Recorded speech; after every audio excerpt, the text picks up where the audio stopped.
लाडली लाल की जय। श्रीमद् सद्गुरु सरकार की जय।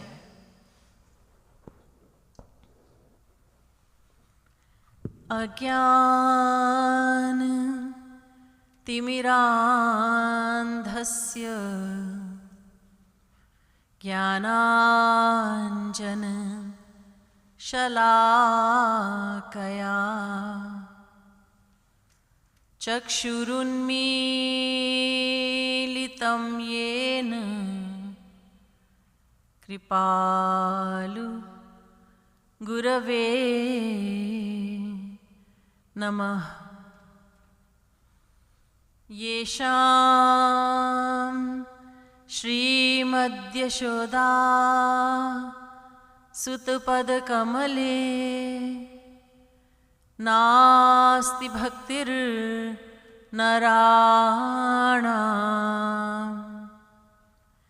येषामाभिरकन्या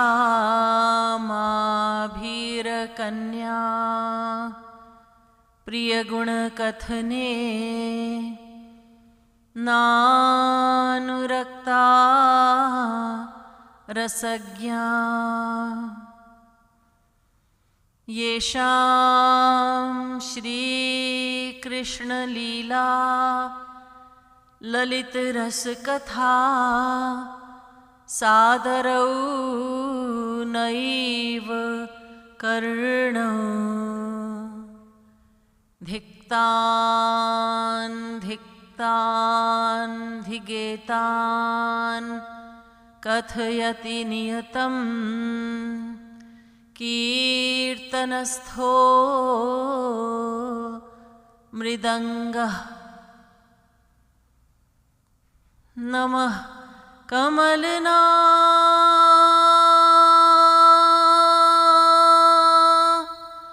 भाय नमः कमल मालिने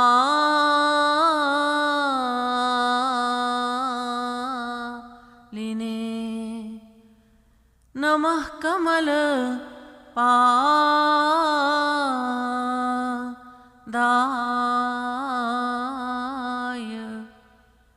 नमस्ते कमलेक्षण। यो ब्रह्माणं विदधाति पूर्वं यो वै वेदांश्च प्रहिणोति तस्मै तग्वं ह देवमात्मबुद्धिप्रकाशं मुमुक्षुर्वै शरणमहं प्रपद्ये।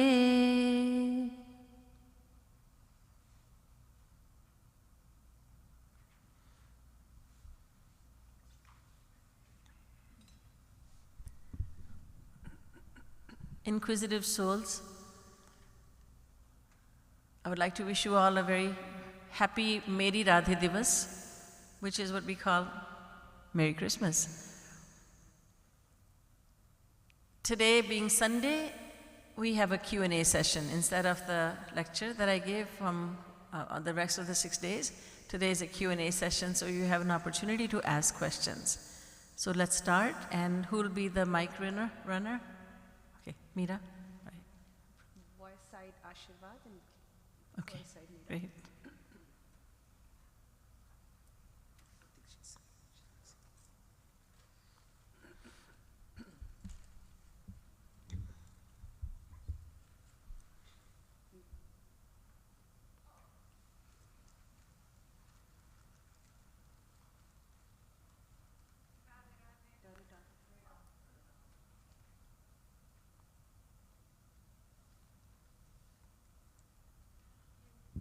Radhe Radhe Didi ji. Radhe Radhe. So this is Christmas. It's technically also the birthday of Jesus Christ. Yes. What I would like to ask is, how, if in any way, does that relate to what we learn here in Satsang about the birth of our God and Guru? And then similarly, in a similar vein, what is the best way to celebrate our own birthdays? Okay. There are 11 main faiths in the world today, 11 main religions. And so for the Christians, this is a very important day. And for Hindus, we have our very important days, Janmashtami, Ramnavami. And the main thing is that whether it is Christmas that is being celebrated or Ramnavami or Janmashtami, we must remember the reason why we are celebrating it.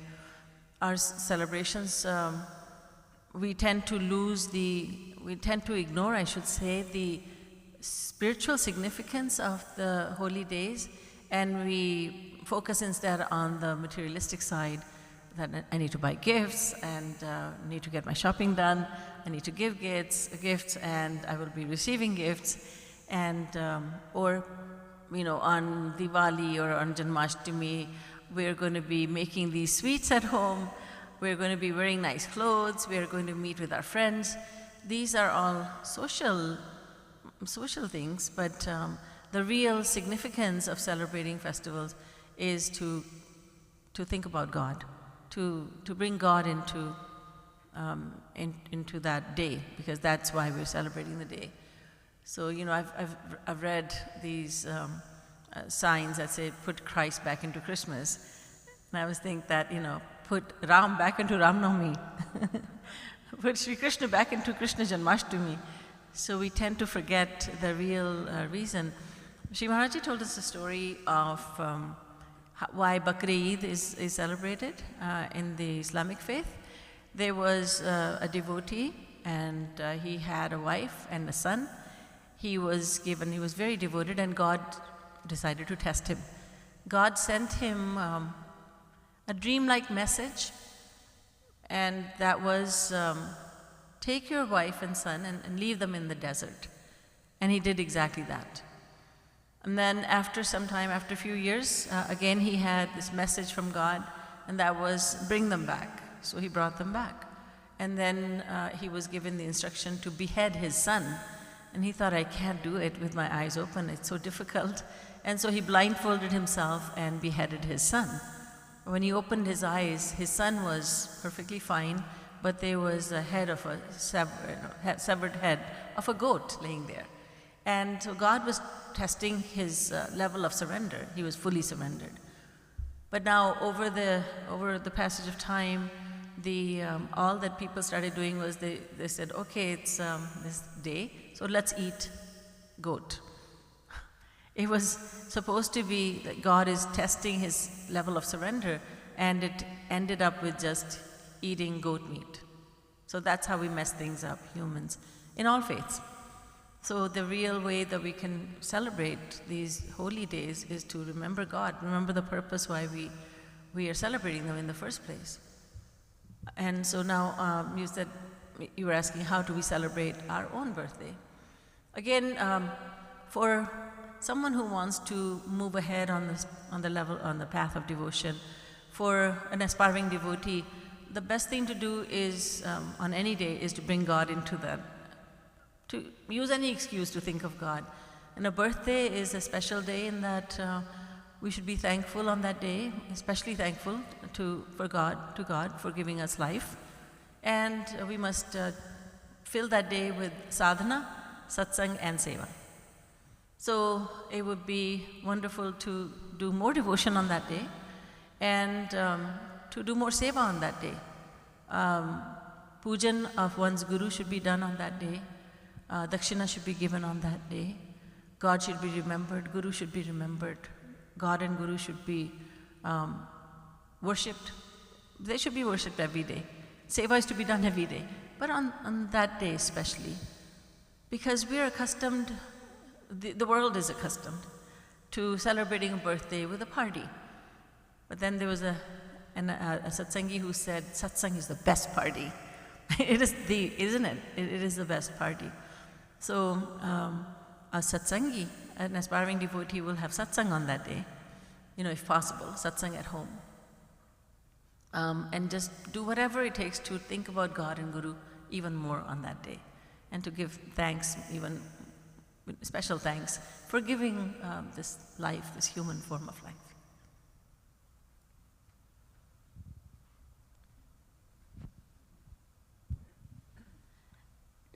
Radhe Radhe Didi ji. Radhe Radhe. Today morning you spoke about reflecting on the year for whatever goals we have created so far and how we followed through them. Over the years, what I'm noticing is that it's in the January we create great goals, but by end of January they fade away, and sticking to goals is what it is hard. Uh, we create many goals. I mean, anyone can create goals, but sticking to it, how to do that? The commitment is challenging, isn't it? That we, like you said, we can come up with a goal and we make resolutions, and then it doesn't take long to break that resolution. We become some other time. So the goal should not be very daunting. It should be something manageable, I would say. No, rather than saying, I'll lose 100 pounds in 2 months or 3 months, 6 months. It's better to, I think it's more manageable to say, I will get healthier. I will take small steps to become healthier. And so something that's not so daunting, something that's manageable, something that we can stick to. So that kind of resolution, that kind of goal is more manageable, and you know, we can commit to it easier.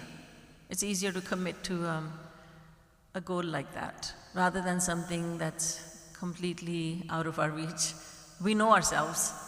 We know ourselves. So if it's totally out of our reach, then we shouldn't make that resolution. A few years ago, I wasn't eating any apples. So I wanted to eat an apple every day. So I created a document on my laptop, and it said, you know, eat an apple every day, do this every day, do this. And it worked out really well because it was manageable. Okay, I'm going to eat an apple every day. You know, rather than saying something big, whatever it may have been. But eating an apple every day is not a big deal. So you know, by doing so, I could become healthier. So it's an example, small example. Go for a 30-minute walk every day. Go for a 20-minute walk every day, let's say, and stick to it. So then success breeds success. So when we succeed in fulfilling one resolution, then we become encouraged, don't we? Then, okay, I can do this, and I can make maybe a bigger resolution. I can continue with something else. So I think just manageable resolutions is the answer.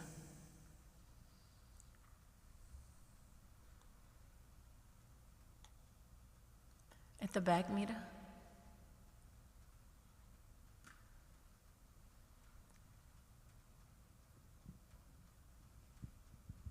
Thank you. Didi, I've heard this many times, and even as growing up, we sang it all the time. Jithe jaaye behe mera Satguru soi than suhaba. Means wherever my guru has put his charan, no matter where, that place becomes a place of worship. Yes. So, if that is the case, then what is the importance of visiting dhams? For specifically saying, you know, this is where Thakurji was born, and this is where this certain Leela was performed, or a Guru Dham. So I'm saying if Maharaji came to the West, and what is the need and the importance to go to India for Guru Dham? Right. When we go to India, let's say we go to Mangar, and that's our Guru's birthplace, then that is a place where Sri Maharaji was born, and that is a place where about which Maharaji said, I can never leave Mangar. So it was very dear to him, and he took birth there. He walked on that earth day in and day out. So many years he spent there. The vibrations are extremely powerful, and also because when Maharaji came to the West, of course, everywhere, every place has the presence of God and Guru in it. And even if Maharaji, yes, did come to the West, he went to many countries. And for instance, Maharaji came to Dayton, Ohio. That's where I had hosted Sri Maharaji. And so we tried very hard to keep up that tradition, we started a tradition of holding a long weekend retreat there every year. So we could just think about that fact that Sri Maharaji was here. Maharaji came to Toronto and he stayed in the room that I was staying in, and it was so significant. And you know, Maharaji came to your house, Maharaji came to so many homes, he visited so many homes. But what happens over a period of time is we lose that importance that, oh, Maharaji was here. But when we go to India, there are so many ways in which our Guru's memories are being kept alive. There are huge billboards with Maharaji on them. His words are everywhere. And the fact that their vibrations are extremely powerful there is no substitute for that. And we can go see Sri Maharaji's room where he stayed, and the memories are there. Oh yes, I was here in this room when Maharaji was here. And you know, this is where we did pujan, this is where Maharaji sat, this is where Maharaji did that. There's so many leelas he has performed there, so many wonderful memories he has left there. So it is wonderful to be in any place where our Gurudev has been, but to go to India, it's just irreplaceable. It's like nothing else. The vibrations are extremely, extremely powerful. And like I said, Maharaji had said, I can never leave Mangar. And when you go there, I know it's many people's experience, including mine, that we just never feel that Maharaji is left from there. Maharaji just feels like he is right there, although he left us physically in 2013, but it feels as if he is right there. So it becomes really, really important. But other than that, if somebody, let's say, cannot go, I cannot go to India for whatever reason, it's not a tragedy by any means. Yes, you can visualize your Guru to be anywhere. But if one can, it's my experience that there's nothing like it. To go there and to spend some time there, it's really important. I have benefited greatly. I know you have as well. So many of us have benefited greatly from being there. So there is a difference in being in Bhakti Dham, especially in Bhakti Dham, Maharaji's birthplace. Maharaji had great love for his birthplace, and we also regard it as our first home, our spiritual home. Ashirvad, you have a question, or are you looking to give the mic to someone? Okay. Oh, yes. Why do we celebrate Christmas? Why do we celebrate Christmas? Well, have you heard of Christ? He was messenger of God. He had come to earth to teach people about devotion, and he was born on this day, so we celebrate. So Christmas is celebrated. And Mishka, you should consider yourself very lucky to be born a Hindu. Do you know why? Why? Because, I'm glad you asked. Because as a Hindu, we have been taught to respect every other religion. And so someone said this morning to me that it's wonderful you have a Christmas tree out there. And we always do, because we respect other religions. And we believe fully that Christ was a messenger of God. When I remember I was preaching somewhere, and someone came up to me afterwards and said, "Do you believe in Christ?" And I said, "Of course." And said, do you believe he's the only savior? I said, "No, of course not. There were countless who came before him, countless will come after him." I said, "You don't believe he's the only savior?" I said, "No, and that is the beauty of the religion that I follow. That it gives me such respect for other religions, but it does not make me narrow-minded. So we're not narrow-minded. We believe that Christmas is ours too. And I remember in high school in Toronto, Canada, I had a math teacher, and she taught the class. We would start the class with the Lord's Prayer. You know, Our Father who art in heaven, hallowed be thy name. And I loved it. I just thought it was great. Okay, it's not a Hindu prayer, but it's a prayer to God. And we are taught as followers of Sanatan Vedic Dharma that there are many paths that lead to God. And so we're very open-minded. And I know I feel blessed to be born a Hindu. And so that, have such a great wide outlook and to accept all religions. Of course, I will follow my religion. I want to follow my religion. Not just because I was born in it, because I've understood the greatness of it. And one of the reasons why Sanatan Vedic Dharma is so great is that it teaches one to be very open-minded and to truly accept all religions as being good. That's why we don't convert people into Hinduism. You want to be a Hindu? Go ahead and just be a Hindu. You don't have to do anything. It's yours. It's Sanatan. It's eternal religion. And it's eternal path of life.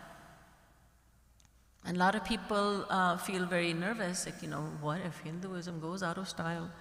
How can it? How can something that is eternal, how can the eternal path, which had no beginning, how can it go out of style?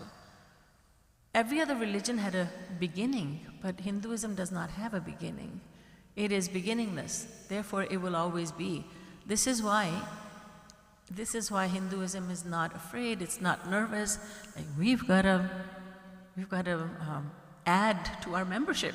We've got to make more members. Hey, you people, just go to every street corner and recruit more into Hinduism. We don't do that because because we've been taught that every religion is, whatever religion you want to follow, you go ahead, follow that. But being born as a Hindu, growing up, I always thought that I'm very proud of my religion, but I didn't know why. And when Sri Maharaj, my guru, entered my life, I realized that I am proud of being a Hindu because of its greatness.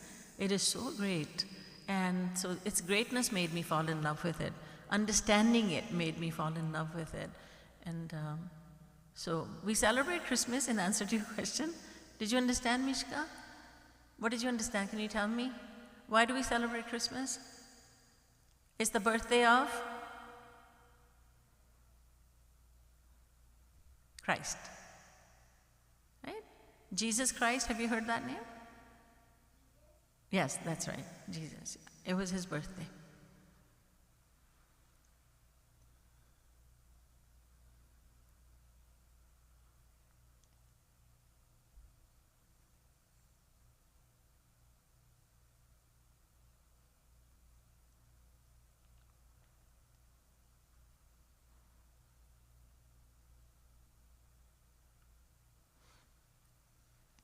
Yes.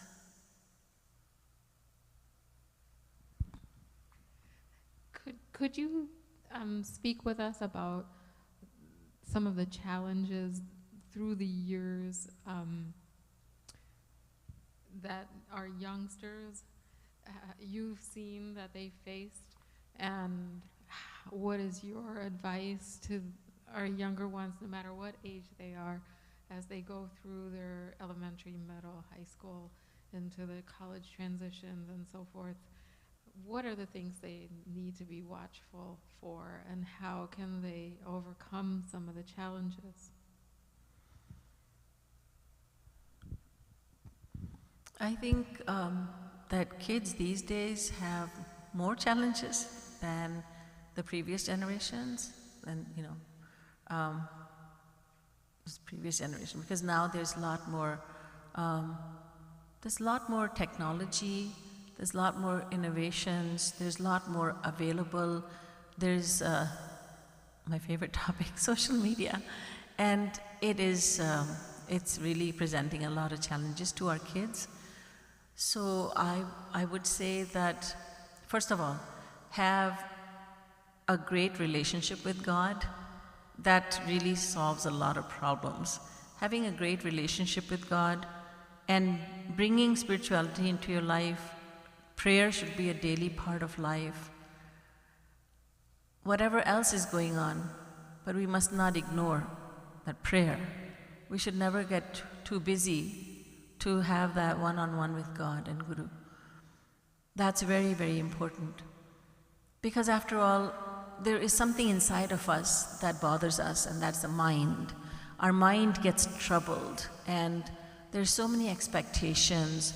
We feel that, when you look at social media, this kid has a perfect life, and mine is so lousy.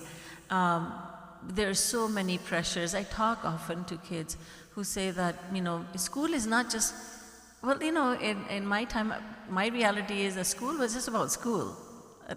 It just felt like school was about school, and nothing much more than that. But then now it's about what kind of clothes you're wearing, who you're hanging around with, how popular you are. I mean, that was always there, but it's much more now. How popular you are, what kind of car do your parents drive, how much money do you get, this and that. There's so much pressure of taking drugs. There's a drug culture. It keeps changing. Sometimes it's like, okay, kids are more into alcohol now. Kids are more into smoking now. Kids are more into drugs now. It keeps changing. So a lot of those peer pressures there, and the peer pressure it gets more and more serious.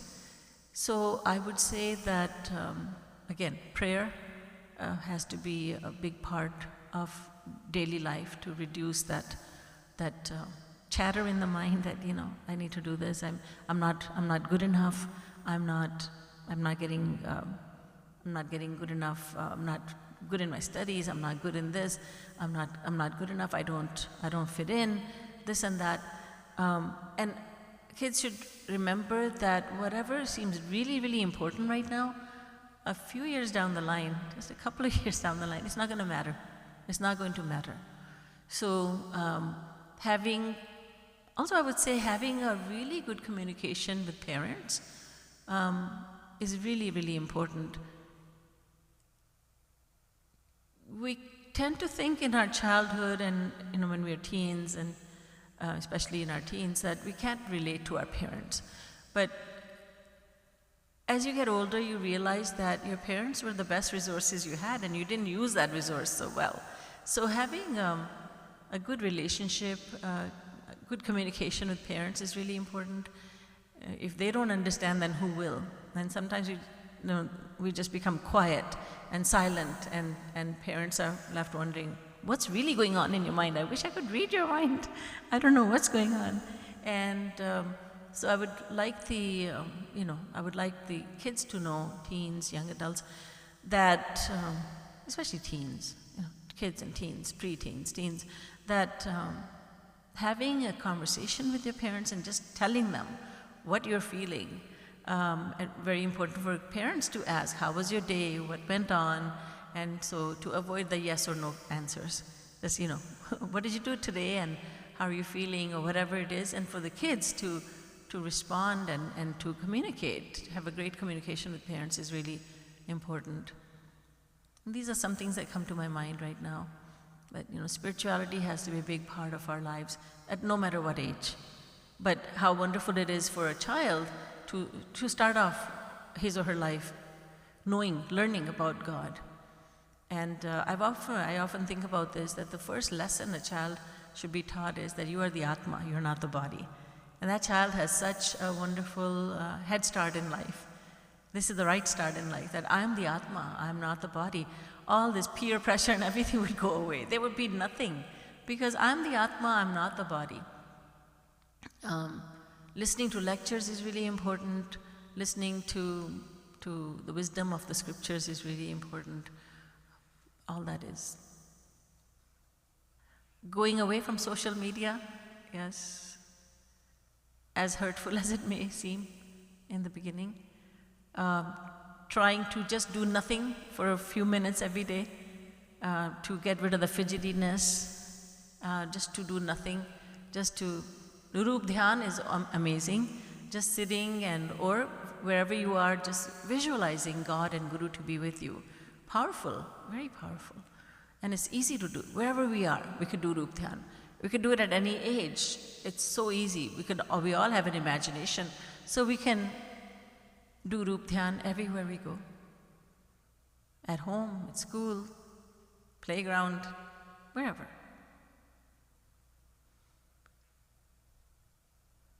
Yes. Radhe Radhe. It's working, but this is about Ruptian. So Maharaji says for us to to create like a body based on our own imagination that we can like lovingly like adore and cherish as God. So I'm sorry, adore? like love him as God. Adore, So at least this might only tie with me, but whenever I do Ruptian, I can't think about like my own form. I just pictures come to my head. How do I? And then with those pictures too, sometimes I can't even like I'm in the bhajan, I'm like chanting like Hare Ram, whatever. But that same picture that I was thinking about changes to something else, to like another picture of Bhagwanji. And I'm not sure if Maharaji says to keep only one form in mind, but yeah. And then how do I also strengthen like my Ruptian? Like how do I imagine more than just Bhagwanji? Like how do I imagine like the background, the form, like where the thing is? So first of all, are you finished? So first of all, I think what you have heard is create a bhavde.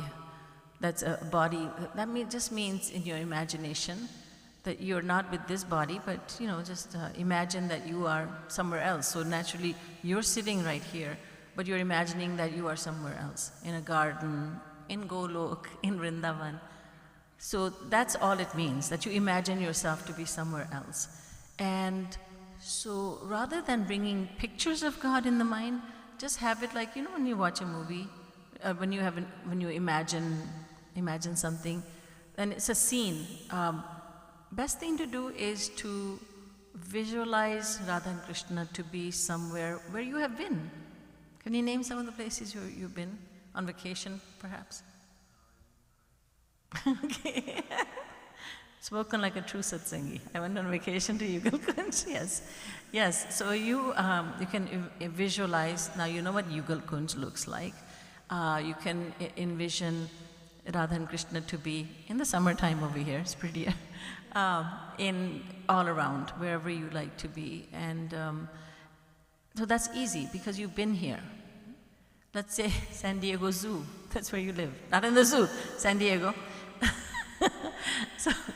So somewhere in San Diego, you've been there. So in that park, in that garden, so Radha and Krishna are there. So that's not something you have to work so hard to visualize because you've already been to those places, right? You've been here, you've been there, you've been to different places. So just visualize God to be anywhere where you have been. It'll be easier. And you say that the form changes, you mean from Lord Krishna it changes to Bhagwan Shiv and then Bhagwan Ram, like that? Mic, please. Pictures, right? So like one picture of Sri Krishna changes to like another picture, and then I get confused. That's okay. That's all right. Is that fine? Yes. With practice, it will be stabilized. Yes, that's fine. But when you say picture, you don't see just a picture of Lord Krishna there, right? But you are seeing him as being dynamic. He's walking, talking. Yeah. Yes? His face, like his like face changes. body changes. Right. That's okay.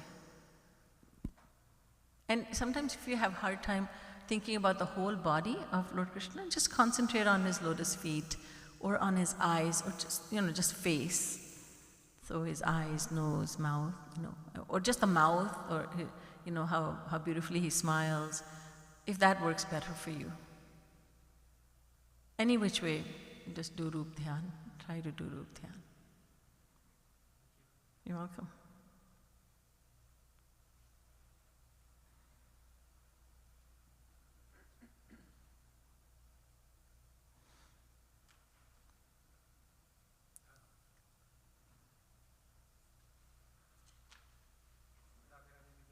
Radhe Radhe. Didi ji, you gave a great story about Bakrid, related to dreams and spiritual dreams. So do we believe in spiritual dreams? If we get some of those, like how do we treat those? In fact, that was not a dream, that was really an experience God gave to him. But if we have, our dreams are a product of our mind, which is, at that time, it is totally uncontrolled. So we are not to pay attention to dreams.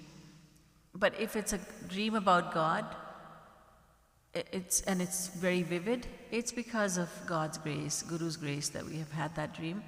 But it doesn't count as sadhana because we didn't actively think about God. It just came to us in the dream. It does feel good though.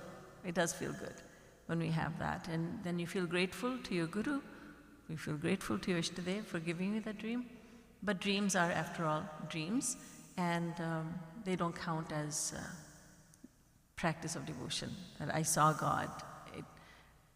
We would have to think about, we have to do active Rup Dhyan to be given the fruits of that Rup Dhyan.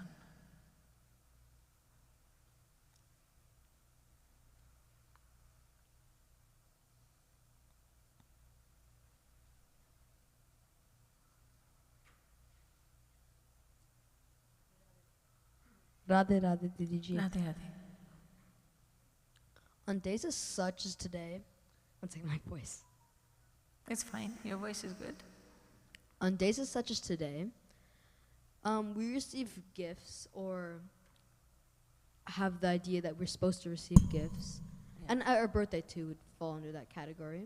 We expect that we should receive a gift, even though we've been reminded countless times by innumerable gurus and like that step away from Maya, and yet here we are receiving like these gifts.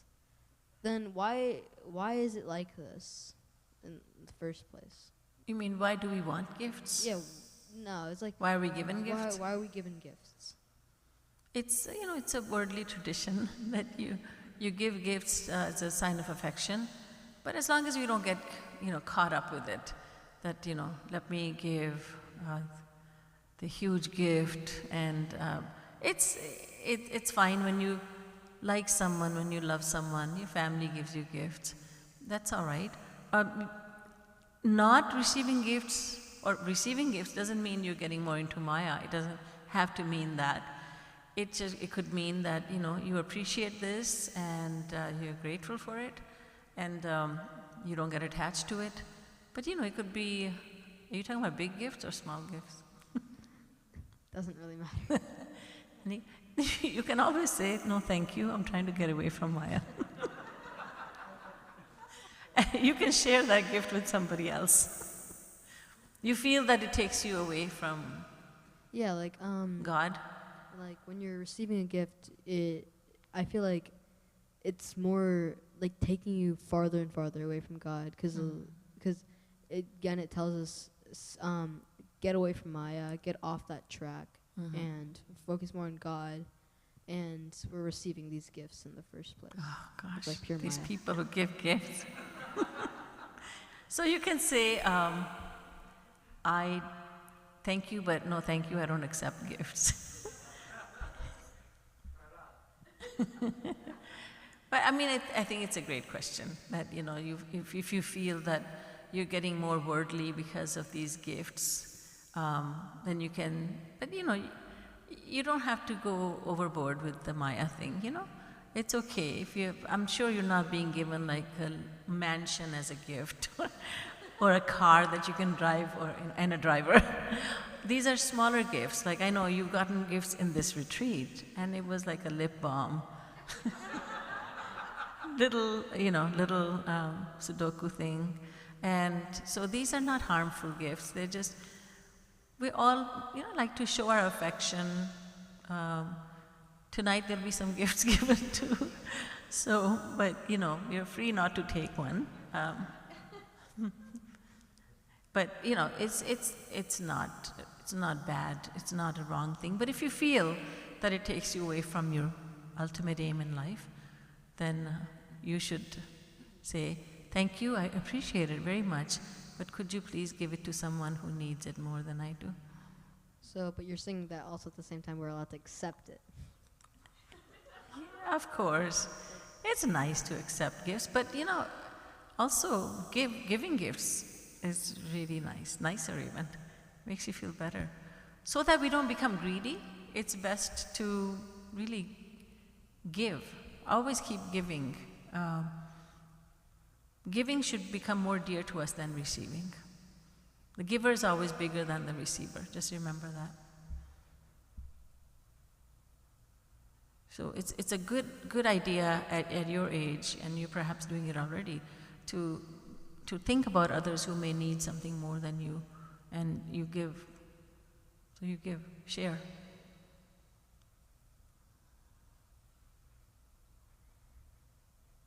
Yes. At the back, please.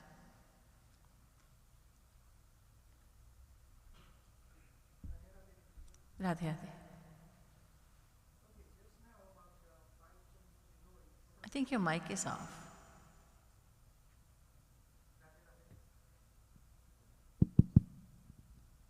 Radhe Radhe. Radhe, Radhe.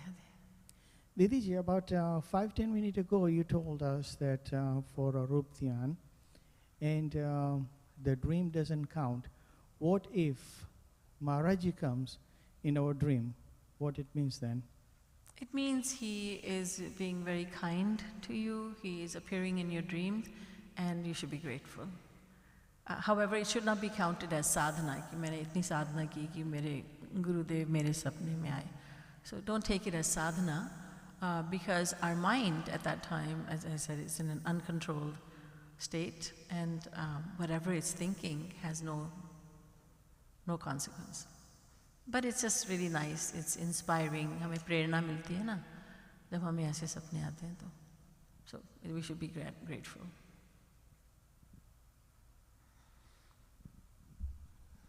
There's 2 questions, one and then one at the back.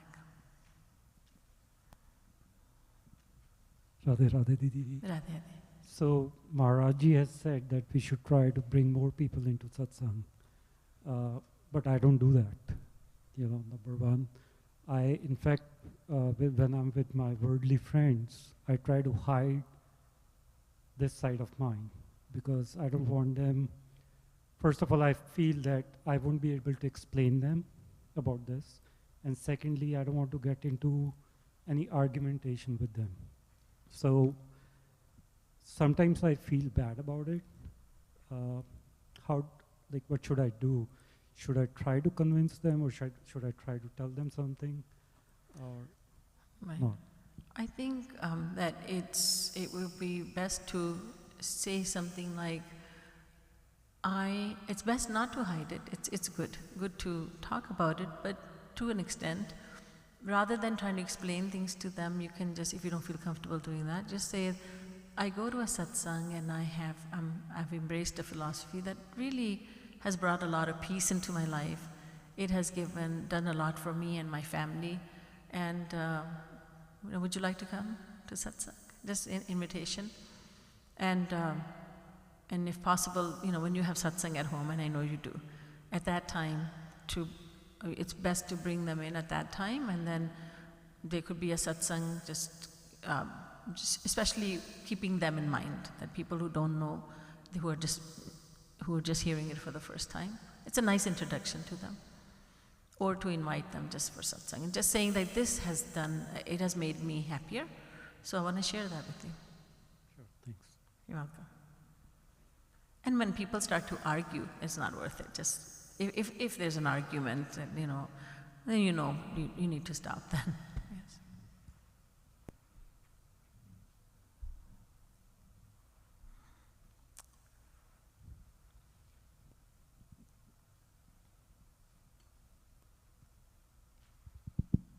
Radhe Radhe Didiji. Shri Maharajji has given one lecture, and the topic was Smaran and Rup Dhyan. What is the similarity and what is the difference, so to speak? And Shri Gauranga Mahaprabhu had talked about the fact that Manina Smarana Pran. So when Shri Gauranga Mahaprabhu talked about this specific thing, Manina Smarana Pran, so that Smaran, what was actually his intent behind saying that Smaran? Is it a Rup Dhyan, or is it a a karma yoga ki sadhana where you feel the presence of Guru and God, or is it a combination of both? Was there any further explanation to what Sri Gauranga Mahaprabhu had said about this? Gauranga Mahaprabhu's philosophy and Maharaji's philosophy, both are the same. So I would say that when Gauranga Mahaprabhu says Manera Smarana Pran, he's talking about Rup Dhyan and just in any situation, Karma Sannyas Sadhana, Karma Yoga Sadhana, but it's all inclusive. Referring to what the Bhagavatam says, that there are 9 types of devotion, 9 ways of practicing devotion, Shravanam, Kirtanam, Vishnu, Smaranam, Padasevanam, and etc. That there are 9 ways of practicing devotion, and 3 are the main ones, Shravanam, Kirtanam, Smaranam, and out of those, Smaranam is the devotion. Without involving the mind with God, there is no devotion, and the rest of them are helpful tools, helpful in making us do Rup Dhyan. So it would mean all-inclusive. Rup Dhyan is what he's talking about. Sri Maharaji has explained it very, very much in detail. Mahaprabhuji just hinted at it. That was his style at that time, and Maharaji explained everything in greater detail.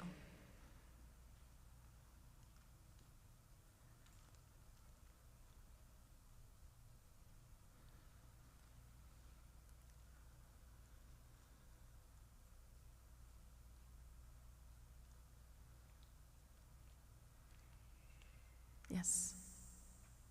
Radhe Radhe, Diriji. Radhe Radhe. So I have a quick question. You were talking about, having like teenagers or preteens and stuff, having a better relationship with parents, right? Right. For me, a big challenge was like they talk on their experience, but sometimes the child didn't experience what they experienced already, right? Sure. So that's like you, as a child, well, I guess I was a child, but I wanted, to, you knew certain things were wrong. We still wanted to do it and have that desire, and then you learn from it. And, from my experience, like sometimes trying it does help because you realize that, yeah, it's not for me. But as your life continues, you still have, like, for example, Maharaji talks about marriage and stuff, right? It hinders you on the path to it because, you bring someone else in your heart. So, but as like me, I still, have that little like desire, right? So how do you get rid of those desires? You don't have to worry about those desires because all you need to do is to do bhakti, to bring devotion into your life and do more of it. Now you're starting a full-time job, right, soon. And your life is going to be more structured than before. Earlier there was a lot of liming. Liming means Trinidadian English, hanging around. And because when you have more time, you tend to do that. Going around and being with friends. Now, because of the job, it's going to be more structured. At the moment you told me you're starting a job, I said, okay, good, more structure in his life. Then when you have less time, then you will do your sadhana. You will do your sadhana more diligently because you have less time now. When you have more time, you say, I'll do my devotions, some other time. But now you have less time, you'll be able to do it. Okay, I've got to go to work, but I've got to do this before I leave. So just do what you are told to do by your guru. But sadhana, seva, satsang, and everything else falls into place. And when there is something that weighs heavily on your mind, just talk to God, talk to your guru in your mind, and you always get the answers. That just say, shed tears. I need an answer to this. I'm struggling in this department. And God and Guru both respond very, very quickly to genuine cry for help. So now just do what you have learned to do. attend satsang, do sadhana at home, do seva in all kinds of ways. And everything falls into place, which is so much easier than trying to, okay, I need to do this, I need to get that done. But just sadhana, satsang, seva, and everything falls into place. It's like, okay, I want to be healthier. Okay, just eat, don't get hung up on, I need to be healthier, I need to be healthier. Eat healthy food, get right amount of sleep, and you automatically become healthier. So you take the necessary steps to bring that about. And then the struggles, there's not as many struggles as there would have been otherwise. It's more manageable, isn't it, like that?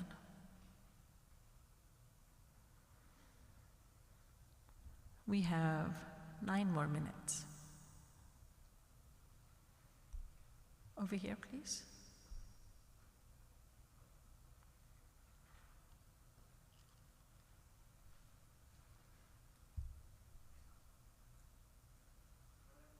Radhe Radhe. So I was wondering, do you have any experiences with Maharaji that made you fall more in love with him or made you want to go down his path even more? First of all, I didn't, when I heard Maharaji's philosophy, I was in Canada. Maharaji was in India. But when I heard his philosophy through Deviji, I fell in love with the philosophy. I loved the teachings. They just made a lot of sense to me. Before that, I used to think, I wonder if someone will come along in my life who will tell me about spirituality, my religion, and spirituality step by step so that it makes sense to me. And when I heard Maharaji's philosophy, then I felt that I'm getting that. I'm actually understanding. It was a very exciting time. So even before having Maharaji's darshan, I knew his philosophy, so I became, I started to love him without knowing him, who he was. And I started to have a lot of faith in him. Whoever it is, he is amazing because this is his philosophy. I had no personal connection with Maharaji at that time. Then when I saw Maharaji had darshan in India, I definitely fell in love with him personally in the sense that he was so lovable and he was so loving. I felt that I saw that he knew everything about me and that he was very, very, very patient, very tolerant. He didn't show that himself to be so great. He was very down to earth. All the qualities that we seem to need to love someone, they were in him. And so then I started to appreciate him so much more. But what Maharaji is all about, he's all about his philosophy. Above all, his teachings are what attracted me. And they still attract me to this day. They keep attracting me more and more. So it was the teachings. He showed me a path, whereas, earlier I was lost. I didn't know what to do, where to go, where to find the answers. He came into my life, as I know he did in yours, and he showed me a path. And I have had nothing but happiness, joy, life has been amazing, and it keeps on getting more amazing because of what he brought into my life. The love for God he brought into my heart, the detachment, level of detachment from the world in a very beautiful way. It was amazing. It couldn't have happened without him, without his greatness and without his grace.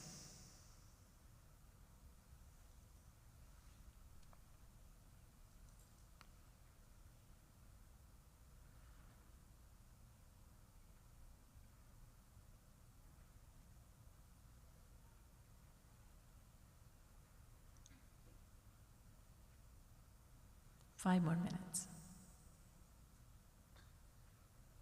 Just a little while ago, you spoke about how it's so much easier to bring Radha and Krishna into places we've already been and visited. So all of our kirtans and everything that we sing describe other places. Like Vrindavan. Golok. And Golok, yes. Where, yes, maybe we were at some point, but not now. So So for me personally, I guess I'm looking for advice on how you connect that, because it's hard to put myself in those situations, because I seem like I'm not worthy of like plopping myself into those highly spiritual places. I see. Then it's just a suggestion. So you can take them anywhere. You can have them in your home or, anywhere where you're familiar, places you're familiar with. Just do Roop Dhyan of Radha and Krishna there. It doesn't have to be in the Yamuna River, in Golok, in Vrindavan. Those are suggestions. You have freedom to take them anywhere. So if you can't relate, now somebody who can relate, they can take them there. The imagination, you can just let your imagination roam freely. You can take them anywhere. Because God is already everywhere. Prabhu Vyapak Sarvatra Samana. He is equally present everywhere. He is omnipresent. Sarvam Khalvidam Brahma Seda Vedas. He is everywhere. So it's not our imagination. We are imagining him to be everywhere or different places, but he actually is there. And so say the Vedas, so say the Vedic scriptures. So we can feel absolutely free to take him anywhere, to do Roop Dhyan of him in any place. And that's the beauty of Roop Dhyan. There's just no restrictions. Because wherever we take him, he's already there. And whatever Leela we are thinking of in our mind, he's already done that. Because Hari Ananta, Hari Katha Ananta, countless are his pastimes. So out of one of the imagination that we are having is already one of the countless. So there's nothing he has not done, there's no place where he has not been. And that's what Maharaj has done. He has made Roop Dhyan so easy because the world had never heard that you can take God anywhere and anywhere. We don't have to just take him to specific places. Or the first thing is to do, we didn't know, the world didn't know about Roop Dhyan. It was there in the scriptures, but it wasn't brought out so much. And Sri Maharaj talks so much about that, Roop Dhyan, Roop Dhyan, Roop Dhyan. If your mind is not there with God, then how are you doing devotion? It's not your hands that do devotion. It's not your eyes, ears, and no part of your body is doing devotion. It's the mind, which is the only worker we have. It's the mind that has to do devotion. Mana eva manushyanam karanam bandha mokshayo. So by explaining so much from the scriptures, he's brought us to this point where we know that, okay, Roop Dhyan ke bina to kuch nahi hoga. Roop Dhyan binu bhajan kirtan jo varsha dhuni dadur. Our kirtan bhajan is nothing if there's no Roop Dhyan in it. So anywhere, you can take him anywhere.